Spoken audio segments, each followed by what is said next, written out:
Welcome back to Thirukkural today, Chapter 4, Kural 4. Spotless Mind. மனத்துக்கண் மாசிலன் ஆதல் அனைத்து அரண் ஆகுல நீர பிற.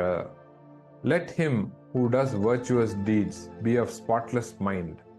To that extent is virtue. All else is vain show. Questions for you.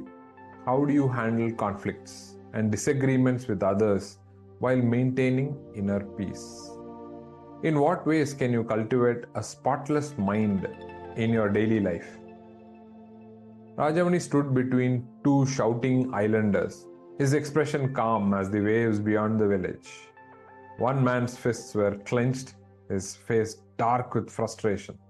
The other pointing and accusing fingers, his words sharp as a blade. He stole my fishing nets. I borrowed them. You never said I couldn't. Their voices rose, drawing a small crowd. Women paused in their weaving. Children peeked from behind doorways. Rajamani raised a hand and silence settled like a cooling breeze. A mind without stain is the foundation of virtue, he said, his voice measured. Anger clouds judgment. Resentment poisons the soul. Is a net worth such a weight on your hearts?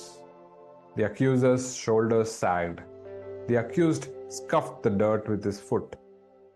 Rajamani nodded. Return the nets. Offer your word to ask before borrowing again. Settle this and your minds will remain light, free of burden.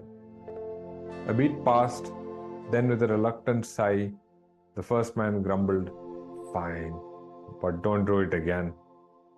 The villagers murmured approval. Peace restored. As always, Rajamani's wisdom guided them back to harmony.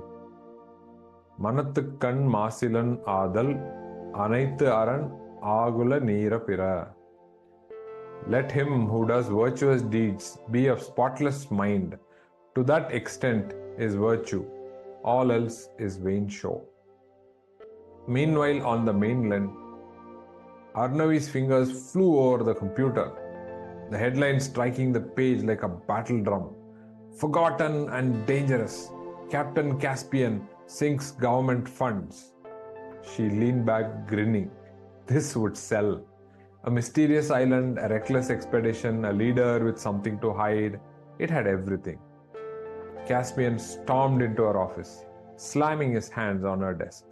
You can't publish this, you oaf! Arnavi barely flinched. Oh, but I can, and I will. You don't know the truth, Caspian said through gritted teeth. The truth? She leaned forward, eyes gleaming. The truth is whatever people believe. Give me an exclusive, and maybe I don't dig deeper. Caspian exhaled sharply. I won't let you twist this for your own gain. Arnavi smirked. How about a trade? You get the riches from your little adventure, and I get the story of the century. Everyone wins. Caspian shook his head. Not happening. He turned to leave. Her voice followed him. At least an interview, skipper. Or should I pull some strings? Caspian stopped for half a second, then walked out, slamming the door behind him. Back at the docks, his first mate shifted uneasily. Cap, do we even know what she's after? Caspian frowned at the darkening horizon. No, but if she finds out about the island's past, it could put Rajamani and the whole expedition in danger. The mate swallowed hard. Then we'd better hope she doesn't start digging. Caspian watched the city lights flicker against the water, his gut tightening. Arnavi uncovered the wrong truth. No one, not Rajamani, not the islanders, not even the expedition would be safe. We have nothing to fear, said Caspian, stroking his beard.